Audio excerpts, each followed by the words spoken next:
বছরের শেষ দিন 31 ডিসেম্বর 2025। ব্লগটা শুরু করেছিলাম এইরকম 2 প্যাকেট মাশরুম ছাতু দিয়ে। বহুদিন পর এদের দেখা পেলাম। আসলে অনেক দিন ধরে বিক্রি করতে আসছে, কিন্তু আমার নজরে পড়েনি। আজকে হাতে পেয়ে 2 প্যাকেটই কিনে নিলাম। প্রচুর রকম রান্না সেভাবে করি না আমি, তোমরা জানো। যা করি সিম্পল ঘরোয়া রকমভাবে, কিন্তু সেটাই সুপার টেস্টি এবং হেলদি হয়।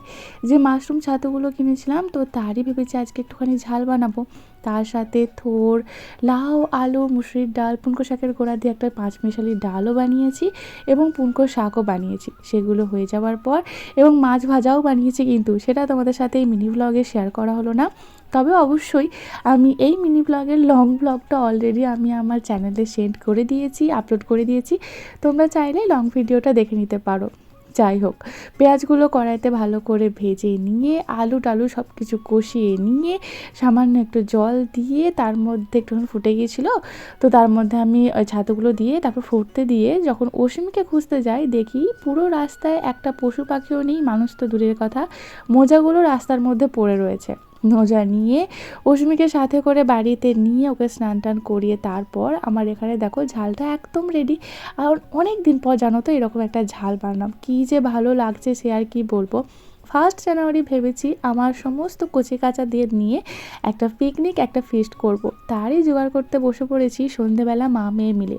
সমস্ত কিছু সবজি এটা ওটা কেটে সব কিছু রেডি রাখতে হবে, তো কারণ যা ঠান্ডা পড়েছে একদম সকালবেলায় উঠে সব কিছু সামলানো আমার জন্য খুবই কঠিন।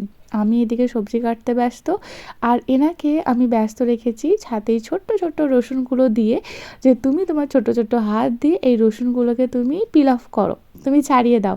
সেই কাজেই ব্যস্ত। ক্যামেরা অন করতেই দেখি এই মুখ বেঁকানো অবস্থা। ভাবো তো কীরকম, এই মুখ বাঁকানোটা কোথা থেকে এই নতুন শিখেছে ভগবান জানে। আমি তরকারি কাটতে কাটতে ক্লান্ত না হয়ে পড়লো, ইনি রসুন ছাড়াতে ছাড়াতে ক্লান্ত হয়ে পড়েছেন, তাই মায়ের কোলে বারবার গড়াগড়ি করছেন। 31 ডিসেম্বরটা আমাদের এই রকমই কেটেছিল, কিন্তু 1 জানুয়ারিটা ভেবেছি যে খুব মজা করব, সবাইকে নিয়ে হই হুল্লোড় করব। সকাল থেকে শুরু করেছি প্ল্যানিং করার, সন্ধ্যে 6টা থেকে সব কিছু গোছাতে শুরু করেছি, তবে এখনও পর্যন্ত সবটা গুছিয়ে উঠতে পারিনি। কিছুটা কাজ সকালের জন্য রেখে দিয়েছি। 10:30 বেজে গিয়েছিল, অনেকটাই লেট হয়ে গেছিলো। অস্মিকে খাওয়াতে হবে। এই যে দেখো চারিদিকটা ছড়িয়ে ছিটিয়ে এই সমস্ত কিছু কাণ্ড করেছেন।